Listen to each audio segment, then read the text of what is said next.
보도의 진실과 시청자의 진심을 알아봅니다. YTN 뉴스 FM 열린 라디오 YTN, 저는 프로듀서 김양훈입니다. 여러 가지 영상을 모아서 편집한 뒤 하나의 영상처럼 만드는 클립 영상 들어보셨죠? 1시간짜리 예능을 재미있는 부분만 편집을 해서 10분 안팎의 짧은 영상으로 만드는데 이거 하나만 봐도 본편을 다 본 것 같다는 게 시청자들의 얘기입니다. 이렇게 짧은 시간에 문화 콘텐츠를 소비하는 현상을 스낵컬처라고 한다는데요. 마치 과자 먹듯이 즐긴다고 해서 스낵컬처. 방송가에도 새로운 바람을 불고 왔습니다. 시간 단위가 아니라 5분짜리 예능, 또 10분 드라마. 이렇게 스낵컬처에 발맞춰 변화하고 있는 미디어들, 잠시 후 뉴미디어 트렌드에서 확인해 보겠습니다. 10월 6일 일요일 순서 바로 시작해 보죠.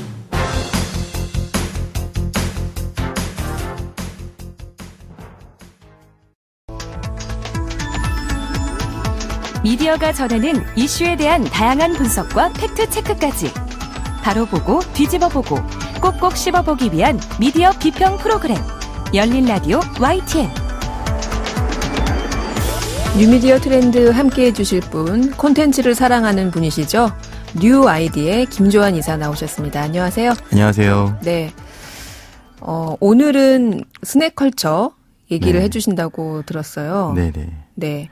이게 방송가에도 변화의 바람을 일으키고 있다고요? 네, 단지 유튜브나 이런 데서 듣던 그런 보던 영상이 아니라 네. 뭐 스낵컬처는 대표적으로 과자를 먹던 5분에서 15분의 짧은 시간에 문화 콘텐츠를 소비한다는 뜻으로 대표적으로는 뭐 웹툰과 웹소설, 웹드라마 등이 있어요. 네. 뭐 우리가 흔히들 보는 다양한 플랫폼에서 보는 거였죠. 네. 출퇴근 시간이나 점심시간 등 짧은 시간에 가벼운 볼거리를 통해서 뭐 가벼운 문화생활을 즐기는 문화 트렌드를 말하는데요. 네. 이게 단순히 그냥 우리 디지털 플랫폼뿐만 아니라 방송가에도 변화를 일으키고 있어요. 그래서 5분 예능이라든가 10분 드라마 같은 짧은 콘텐츠들을 선보이고 있거나 준비하고 있습니다. 네. 보통 유튜브나 포털 같은 인터넷으로 보던 짧은 영상 클립, 네. 이런 거를 이제 안방에서 맞습니다. TV로도 볼 수 있다, 이런 말씀이신 거죠? 네, 거의 비슷하다고 볼 수 있을 것 같아요. MBC의 경우는 5분 순삭이라는 20분 분량의 프로그램을 지난 추석 연휴에 파일럿으로 방송을 했고요. 5분 순삭. 네, 5분 순삭은 무한도전이나 하이킥과 같은 과거 인기 프로그램을 5분 단위로 좀 편집을 해서 재밌게 편집을 해서 엮은 프로그램으로 원래 MBC 유튜브 자체 채널에서 유통되는 컨텐츠였는데요. 네. 굉장히 큰 인기를 끌고 있어요. 그래서 TV 프로그램 편성이 된 사례입니다. 네. 그리고 지난 20일 어떻게 보면 이 방송의 주제가 될 만한 내용인데 첫 방송한 TVN의 신서유기 외전의 경우는 정규 편성된 프로그램인데 5분입니다. 길이가 5분이고요. 아, 정규 편성인데 5분짜리? 네. 그리고 개그맨 이승훈 씨와 가수 은지원 씨가 아이슬란드 여행을 떠나는 과정을 담은 예능 프로그램이고요. 첫 회는 특별히 1분 더 6분 편성을 했어요. 아, 많이 봐주셨네요. 네. 네. 이날 방송에는 이승훈과 은지원이 공항에서 만나서 비행기 탑승하는 과정이 담겼는데요. 네. 방송이 시작된 지 막 4분이 넘자 조금 있으면 방송이 끝난다는 자목이 떴고 네. 1분쯤 지나자 다음에 예고와 함께 진짜 실제로 방송이 끝났습니다. 예전에는 이게 TV 지상파나 종편 또는 뭐 케이블이든 TV 채널에서 5분짜리는 사실 프로그램으로 치지도 않았어요. 그렇죠. 네. 이건 띠라고 말할 수도 없는 네. 것들이었죠. 심지어 편성표에 그냥 시간 되면 껴넣지 그렇게 편성표에 그려지지조차 않았던 프로그램인데 네. 이게 메인 프로그램으로 TV에 등장했네요. 시청자들의 반응은 어땠습니까? 시청자 게시판은 진짜 5분만 방송할 줄은 몰랐다. 네. 설마 뭐 6초 같은 6분이었다 등 신선한 반응이 이어졌고요.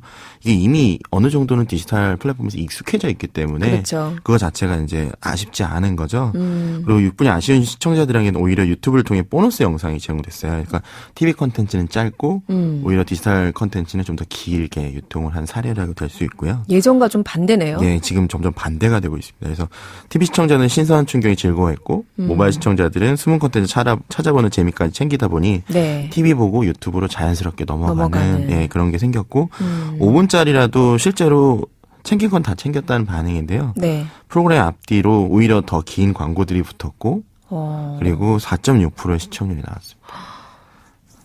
5분에 4.6% 네. 시청률이 나왔어요. 요즘 뭐 웬만큼 잘 나가는 방송 프로그램도 이런 시청률이 나오기 쉽지 않은데, 이렇게 짧은데도 불구하고 높은 시청률, 주목성을 끌어올린 이유가 있을까요? 이전 방송사들이 극도로 짧은 콘텐츠를 선보이는 배경에는 아마 동영상 소비 패턴과도 맞물려 있다고 볼 수 있을 것 같고요. 디지털 마케팅 업체고 광고도 이제 대행하고 매주미디어에서 만든 15세에서 59세 남녀 1000명을 대상으로 한 2018 디지털 동영상 이용 행태 조사에도 전 연령대가 동영상 콘텐츠를 시청할 때 TV보다는 모바일을 이용했고 네. 짧게 편집된 클립 영상을 선호한다는 그게 이제 54.4% 정도 됐습니다. 네. 그래서 특히 연령대가 어릴수록 짧은 영상을 선호하기 때문에 실제로 이 시청률이라는 거는 네. 광고를 위해서 필요한 수치잖아요. 그렇죠. 그러니까 데이터죠. 사실 1분짜리 본방송을 편성해야 하더라도 그 시청률 20%라면 광고주들은 앞뒤에 그만큼의 돈을 지불하고 광고를 편성할 수 있는 겁니다. 오히려 이런 짧은 영상들이 좀 주가 된다면 네. 광고주들한테는 더 좋을 수밖에 없을 것 같아요.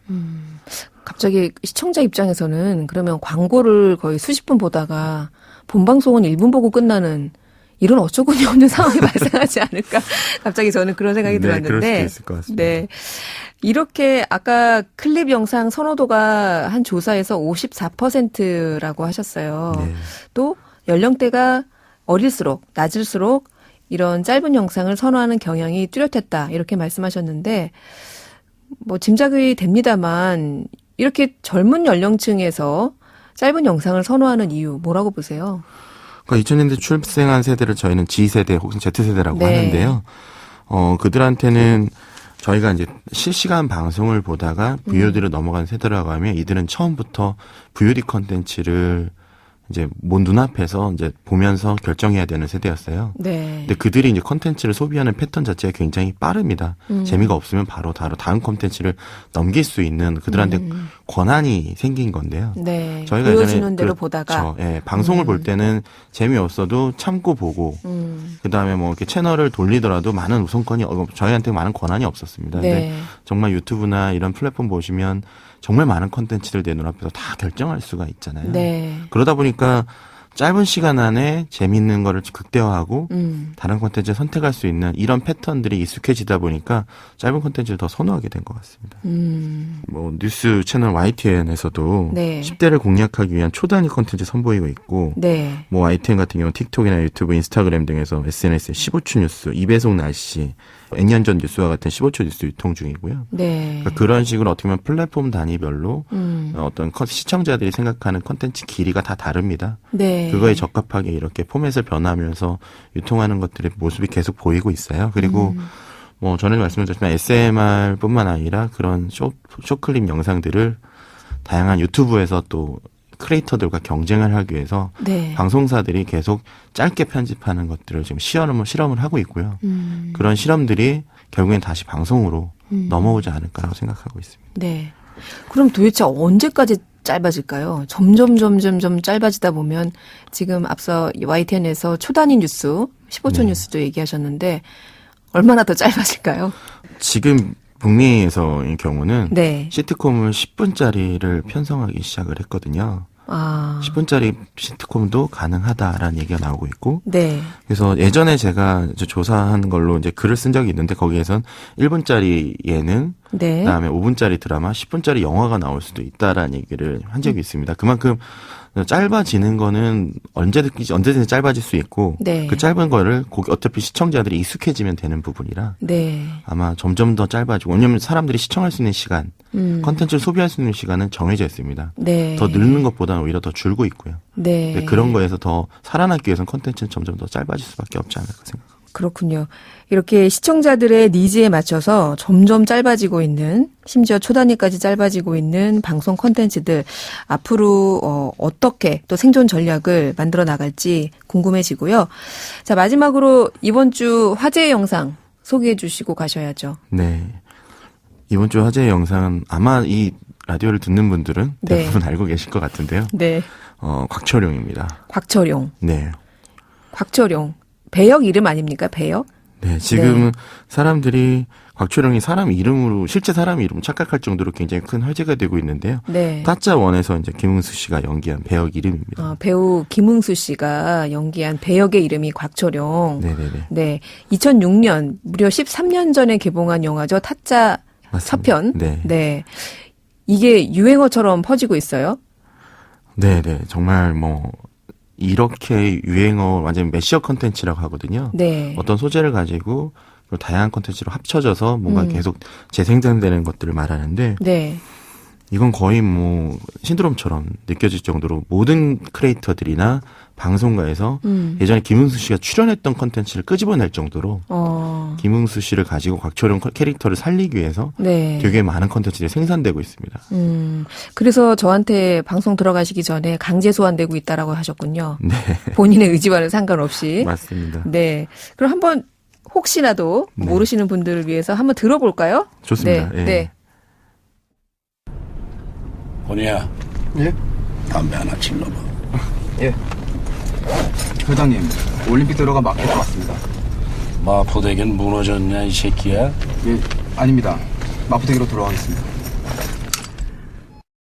묻고 더블로 가시겠어요? 묻고 더블로 가.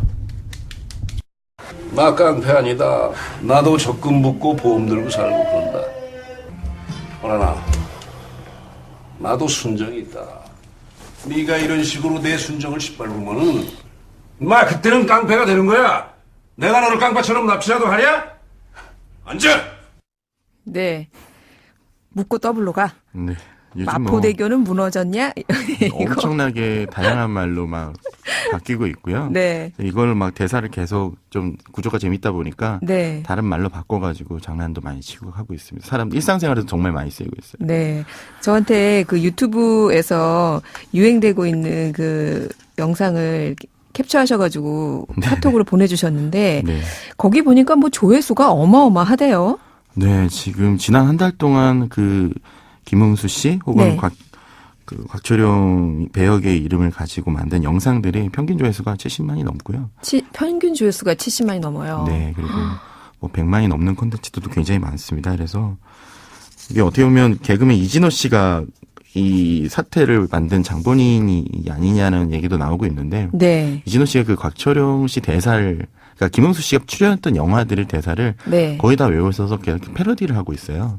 뜬금없이요? 네, 그러니까 약간 본인이 좋아하는 캐릭터 꽂힌 거라고 생각이 드는데. 아, 개그맨 이준호 씨가 그냥 여기 꽂히셨구나. 네, 그래서 계속 얘기를 하셨고. 네. 또 타짜 3가 최근에 개봉을 했잖아요. 네, 네. 근데 타짜 3가 이제 타짜 1보다는 조금 아쉬운 성적을 내다 보니까 사람들이 타짜 1에 또 관심을 가지게 됐고. 최근에 개봉한 양자 물리학에서 또 김웅수 씨가 출연해요. 양자 물리학이라는 예, 영화가 영화에서. 있습니다. 네. 네. 그런 것들이 다 어떻게 보면 좋은 시너지를 내서 이제 화제가 된 것 같고요. 특히나 누군가 만들지도 모르는데 곽철용이라는 페이크 영화 트레일러까지 나와서 네, 그게 좀 굉장히 또 시발점이 됐었습니다. 아, 그럼 거기에 이 김웅숙 씨가 또 의지와 상관없이 출연하고 계세요? 네, 그 아까 얘기했던 그 대사들을 가지고 네. 마치 새로운 영화가 개봉하는 것처럼 누가 트레일러를 만들어서 올렸는데 그것도 굉장히 재밌었어요. 아, 그렇군요. 네. 혹시 여러분 저희 방송에서 이거 처음 들으신 분 아니 계시죠? 네. 제가 웃는 이유는 우리 김재원 이사가 아실 테고요. 네. 그래서 지금 이렇게 13년 전에 10분도 채 안 되는 분량을 가진 조연의 대사가 네. 유행하는 건 어떻게 보면 인터넷의 어떤 순기능 같다고 생각이 들어요.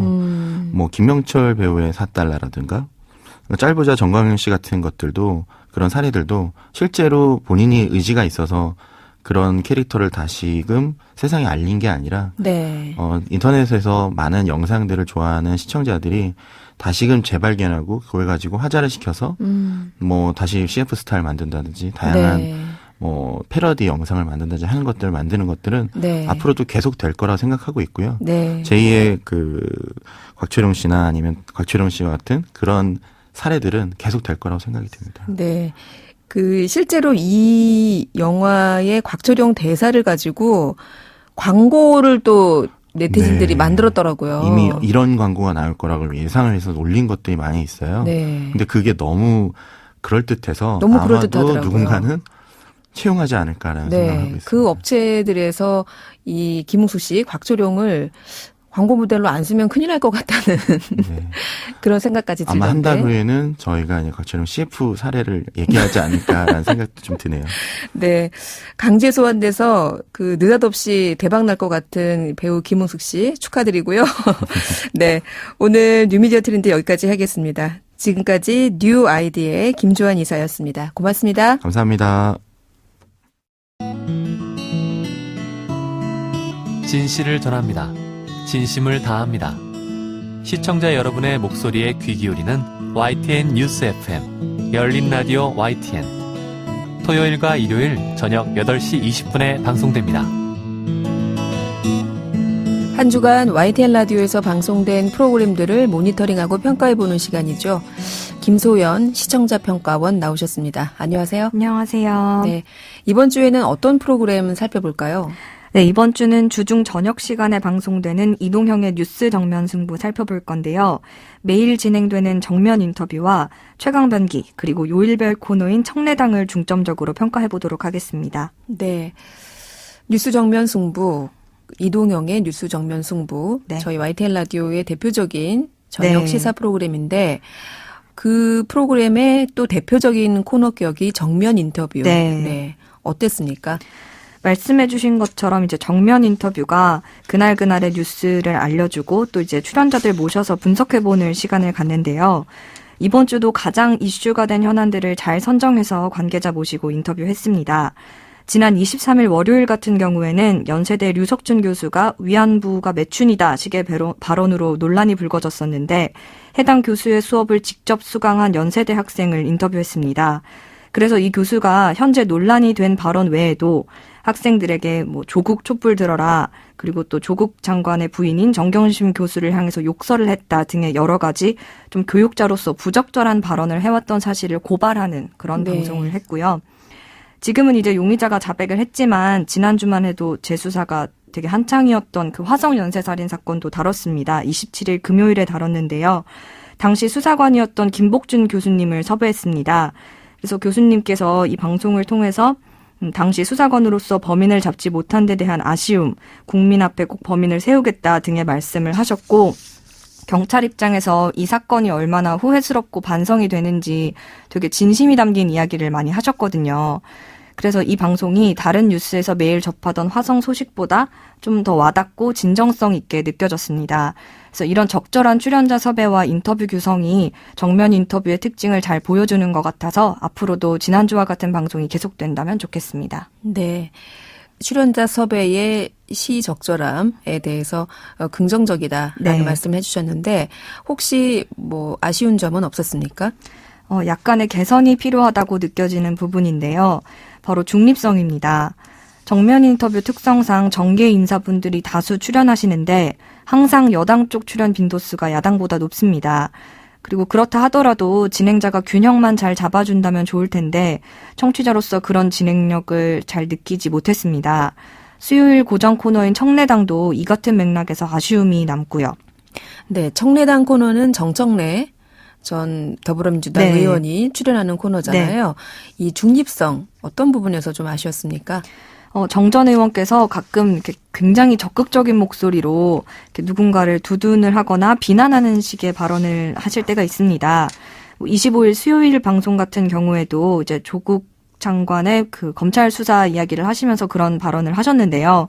이럴 때 이제 방송의 중립성이 흔들리는데 좀 진행자가 중간에서 중심을 잘 잡아준다면 아주 좋겠지만 대부분 네, 잘 알겠습니다 식의 대답이 전부입니다. 그래서 지난 25일 수요일에도 이런 경우가 있었는데 네, 잘 알겠습니다. 쉽지 않네요. 정치라는 것이 이런 반응이 전부였거든요. 네. 그래서 좀 진행자가 적극적이고 프로그램의 방향을 이끌어가는 진행력을 보여준다면 훨씬 좋은 방송이 될 것 같습니다. 네. 이렇게 여당 성향의 출연자가 나올 때는 진행자가 네. 오히려 반대편에서 네. 좀 중립적인 네. 진행을 이끌어주면 더 좋겠다. 이런 네. 말씀이셨고요. 저희 코너 중에 최강병기 이 코너도 살펴보셨다고요? 네. 이번 주 최강변기가 프로그램 구성의 밸런스를 잘 맞춰줬다는 인상을 받았습니다. 국내 최강 변호사와 기자들이 뉴스를 뚫어준다는 코너이기 때문에 주로 정치 시사 이슈를 집중 분석했었거든요. 그런데 이번 주는 앞 코너인 정면 인터뷰와 후반부 시사 개보수에서 계속해서 시사 이슈를 다루는 것을 고려한 것인지 아닐 수도 있지만 어찌됐든 이번 주 최강변기에서는 김포 요양병원 화재, 수원 노래방 폭행 사건 등 사회 이슈를 중점적으로 다뤘습니다. 그래서 긴 시간 시사 이야기만 다루면 자칫 계속 똑같은 얘기만 하는 것 같아서 지루해질 수 있는 방송을 다양한 주제로 채움으로써 균형도 잘 맞고 듣기에도 더 편했습니다. 네. 최근 한 2달간 이 조국 법무부 장관 임명에 따른 검찰 수사, 네. 이에 대한 여러 가지 의혹들, 정치권 이슈가 워낙 많죠. 네. 네. 그렇다 보니 아마 네. 그래서 묻히는 뉴스를 좀 더 다루자라는 취지로 그랬던 아마 것 최강병기에서 네. 사회 분야 뉴스를 좀 많이 다뤘던 것 같고요. 네. 네. 마지막으로 또 한 가지 말씀해 주시면요. 네, 정면 인터뷰가 보통 이렇게 한 분 모시고 진행자, 출연자 1대1로 진행을 하잖아요. 네. 그런데 이제 이번 주 26일 목요일 같은 경우에는 김동규 동명대 교수 그리고 최원목 이화여대 법학전문대학원 교수님을 모시고 이렇게 찬반 나눠서 교수님 두 분께서 조국 법무부 장관을 둘러싼 지식인들의 상반된 입장 그리고 시국 선언을 바라보는 시각이라는 주제로 그 토론식으로 진행이 됐습니다. 네. 근데 이렇게 의견 대립 구조로 인터뷰를 진행한 점이 굉장히 신선하고 인상적이었거든요. 네. 그래서 조국 장관에 대한 지식인들의 의견이라지만 아무래도 교수님 두 분께서 자유롭게 토론식으로 진행을 하다 보니까 검찰개혁 전반 그리고 이런 시기나 적절성에 대한 의견을 이렇게 통틀어서 다 들을 수 있어서 굉장히 정보성도 많았고 굉장히 유익해서 앞으로 정면 인터뷰가 이런 다양한 시도를 한다면 더 좋을 것 같습니다. 네. 오늘 말씀 여기까지 들을게요. 감사합니다. 감사합니다. 지금까지 김소연 시청자 평가원이었습니다.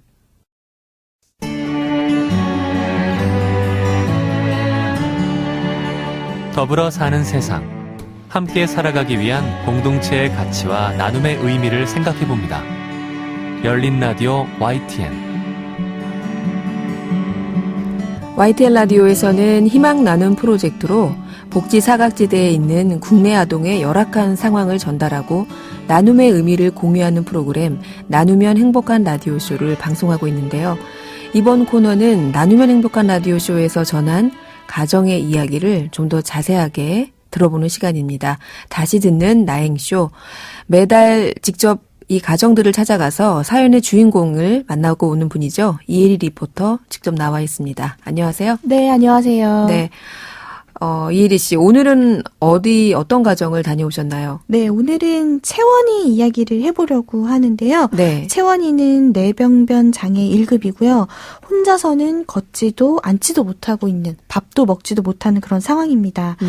채원이는 뇌성마비로 인해서 근육강직으로, 이 근육강직을 완화하기 위해서는 재활 치료를 받아야 하는데, 채원이가 살고 있는 지역에서는 이 치료를 할 수 있는 병원이 없어요. 네. 그 병원이 있긴 하지만 왕복 200km를 가야지만 그 병원에서 치료를 받을 수 있는데요. 현재 가정에서는 경제적인, 시간적인 문제로 재활 치료를 받지 못하고 있는 상황입니다. 그 현장으로 함께 가보겠습니다. 허리 아파? 눌러줘? 허리 쭉 어때? 시원해? 채원이가 뇌병변 1급이고 지금은 혼자서는 아무것도 못하고 옆에서 다 도와줘야만 밥도 혼자 못 먹고 아무것도 못해요. 밤에 계속 이렇게 허리가 측만증이 있다 보니까 점점 커가면서 좀 힘든 것 같아요. 허리가 계속 아프다고 그러고 밤에 몇 번씩 계속 자리를 바꿔줘야 되거든요. 그 허리 이제 좀 눌러줘야 되고 너무 아프니까 그런가 봐요. 밟아달라 그러고. 네. 채원양 뇌병변 장애 1급이고요. 뇌성마비로 인해서 이 근육이 자꾸 강직되는 증상이 와서 네. 보통 이 혼자 서거나 앉지 못하는 이런 중증장애인들이 공통적으로 겪고 있는 게 척추 측만증이더라고요. 네. 왜냐하면 이렇게 일어서서 서서 활동을 해야 이 척추가 곧바로 서는데 보통 누워 계시다 보니까 척추가 제대로 서질 못하고 그러다 네. 보니까 척추가 휘게 되고 그게 이제 아프겠죠. 그렇죠. 당연히 네. 이제 이 통증이 심할 텐데 네, 이런 상황에 채원양. 지금 채원이가 그러면은 몇 살인가요? 네, 지금 중학교 1학년 14살입니다. 네. 홀로 이동하는 게 어렵다 보니까 말씀하신 대로 채원이는 휠체어를 타고 있어요. 네. 그런데 이 휠체어가 채원이가 7살 때 맞춘 거라고 하더라고요. 네. 중학생 14살, 키도 크고 체구도 제법 자랐을 텐데 아직도 7살 때 타던 휠체어를 타고 있어요. 네. 이 휠체어가 보조 장구인데 참 안타깝네요. 네, 저도 그 휠체어를 타고 있는 채원이를 봤는데요. 휠체어 사이즈가 정말 작았어요. 네. 그러니까 그 의자 폭이 채원이 몸에 딱 맞아가지고 꽉 끼는군요. 네, 채원이가 몸을 움직일 틈도 없고 또 무게가 가볍다 보니까 채원이가 뭐 움직이거나 근육이 경직이 되면 휠체어가 뒤로 넘어가서 다친 적이 많다고 하는데 나라에서 휠체어를 지원받은 게 있긴 해요. 네. 그런데 그 휠체어는 학교에서만 주로 사용하고 있고 이게 채원이가 워낙 학교하고 집하고의 거리가 있다 보니까 통학버스도 탈 수 있는 상황이 아니거든요. 네. 아침에는 아버지가 태워다 주시는데 근데 매번 그 휠체어를 들고 이동하고 태우고 할 수가 없는 상황이어가지고 뭐 돌아올 때는 통학버스를 타고 오지만 그걸 해줄 수 있는 사람이 없어서 네. 그래서 나라에서 지원받은 휠체어는 학교에서 주로 사용하고 있고 지금 채원이가 집이나 식당에서 타고 있는 휠체어는 7살 때 맞춘 휠체어인데 사실 또 다른 휠체어를 구입하려고 아버지께서 알아보셨대요. 그런데 네. 뭐 이것저것 이렇게 찾아보니까 300만 원이 넘는 금액이라서 부담이 돼가지고 선뜻 구입하지 못하고 있는 상황입니다. 식당에서 주로 채원이가 있다. 지금 이렇게 말씀하셨는데 네. 그 부모님이 식당을 운영하시나 보죠? 네, 아버지께서는 인터넷 설치 기사로 활동하고 계시고요. 어머니께서는 식당을 운영하고 있는데 사실 이 식당이 잘 되는 편은 아니에요. 왜냐면 채원이가 늘 주로 학교 끝나고 있을 공간이 없다 보니까 식당에서 주로 활동을 하고 있고 채원이 정서적으로도 집에만 있는 것보다는 이렇게 바깥 활동을 통해서 엄마가 일하는 것도 보고 하면서 네. 그렇게 식당에서 지내고 있는데 손님도 끊기고 있는 상황이어가지고 제가 인터뷰하러 갔을 때 채원이를 만나러 갔을 때도 손님이 단 한 명도 오지 않을 정도로 그렇게 손님이 북적북적한 식당은 아니거든요. 채원이가 사는 곳이 서울이 아니죠? 지방인가요? 네, 강원도인데요. 강원도 한 터미널 소도시. 근처에서 식당을 운영하고 계신데 손님이 그렇게 많은 편이 아니어가지고 그리고 또 계속해서 이제 빚이 늘어가고 있는 상황인데 이 식당의 관리비가 한 달에 50만 원 정도 내고 있거든요. 월세. 네, 월세. 그리고 살고 있는 집 월세도 50만 원이에요. 네. 그래서 아버지가 버는 돈과 어머니가 버는 돈으로 해도 100만 원을 부담하기엔 너무 힘든 상황이고 그리고 그렇다 보니까 계속해서 빚이 늘어나고 있는 상황이라고 합니다. 이 채원이 아버지에게 들어보시죠. 채원아, 학교 가자. 점심 다 먹을 거야? 다 먹어야지. 학교 생활 잘하고, 선생님 말씀 잘 듣고, 학교 잘 갔다 와. 아빠 기다릴게. 덜 불편하게 해줘야 되는데, 사는 동안. 얘 등교해주는 것도 지금 회사 얘기하고 이제 등교를 해주거든요. 뭐 오전에는 거의 일을 못 하거든요. 거의 한 11km, 왕복 이제 한 20km 정도 넘거든요. 그리고 뭐 일주일 기름값, 뭐 그것도 만만치도 않고. 그리고 채원이에게는 목욕의자도 필요한데요. 지금은 목욕의자 없이 그냥 목욕탕, 화장실 바닥에 이불을 깔아놓고 목욕을 하고 있는데 이게 몸을 가눌 수 없기 때문에 이 목욕의자도 어머니께서 알아보니까 90만 원 정도 된다고 하더라고요. 네. 그래서 엄두도 못 내고 있는 상황인데요. 이 채원이 어머니에게 들어보겠습니다. 항상 목욕할 때 많이 불편하거든요. 목욕의자가 없어요. 목욕의자가 없다 보니까 욕실에다 이제 이불 깔아놓고 씻기다 보니까 애가 또 크고 욕실은 작고 거기서 채원이도 불편하고 저도 이제 힘들고 그게 또 의자를 갖다 놓고 하면 의자에서 떨어질까봐 불안해가지고 계속 경직이 이렇게 그냥 힘을 주고 있거든요. 지금 그것도 너무 가격대가 너무 비싸더라고요. 기본적으로는 7, 80 정도 하더라고요. 목욕의자가 하니까 저희가 살 수가 없어요. 네.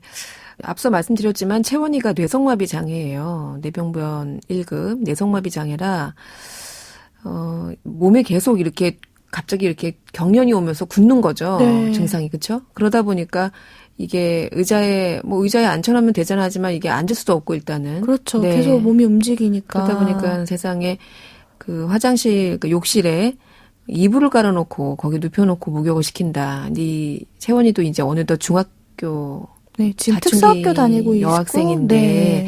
이게 참 안타까운 상황인데요.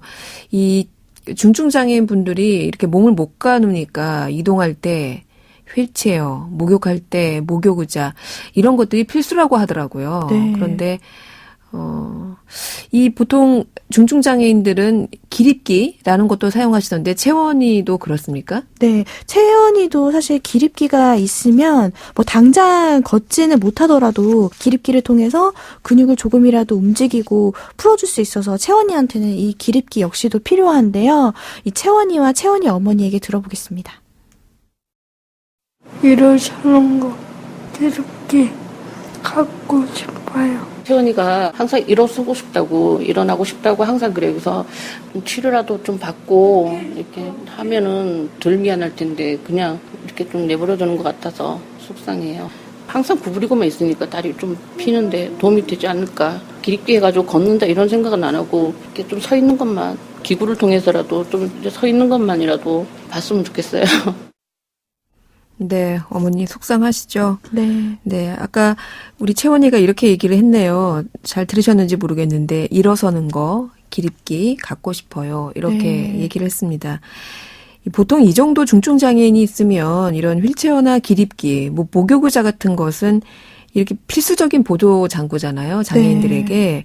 정부 지원이 되는 걸로 알고 있습니다. 근데 아까 휠체어 같은 경우에는 이제 학교에 갖다 두고 있어서 네. 그거를 먼 거리에 특수학교를 통학하기 때문에 집에서도 하나 필요하다 이렇게 말씀을 하셨는데 다른 것들도 혹시 이렇게 못 받는 이유가 있나요? 네, 사실 이게 선정되는 기준이 또 따로 있고 그리고 언제 이거를 또 지원을 받을지 모르는 상황이다 보니까 지금 채원이에겐 당장 필요한 상황이에요.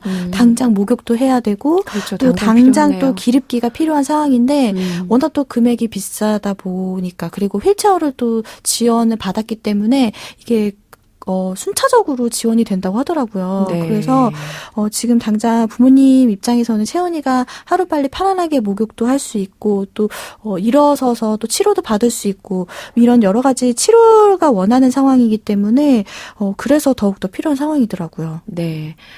조금 전 그 인서트에서 아버님이 이렇게 말씀하셨어요. 살아있는 동안에는 어쨌든 잘 내가 서포트를 해주고 싶다라고 네. 말씀하셨는데 참 안타까운 상황입니다. 저희가 좀 도울 수 있는 방법이 있을까요? 네, 후원 전화 열려 있습니다. 월드비전 정기 후원 전화인데요. 1688-3570번, 1688-3570번입니다. 여러분의 전화 한 통화로 채원이에게 힘이 되어주셨으면 좋겠어요. 네, 오늘은 강원도의 소도시에서 엄마 아빠와 함께 살아가고 있는 14살 뇌병변 장애 1급입니다. 채원이 만나봤는데요. 이혜리 리포터 수고하셨습니다. 네, 고맙습니다. 네, 지금까지 다시 듣는 나행쇼 이혜리 리포터였습니다. 열린 라디오 YTN 10월 6일 일요일 순서는 이제 마칠 시간입니다. 저희 프로그램은 YTN 라디오 홈페이지와 YTN 라디오 애플리케이션 예스 그리고 팟빵을 통해서도 다시 들으실 수 있습니다. 오늘 끝곡으로 비지스의 To Love Somebody 준비했고요. 저는 다음 주 토요일 저녁 8시 20분에 다시 돌아오겠습니다. 지금까지 김양원이었습니다. 고맙습니다.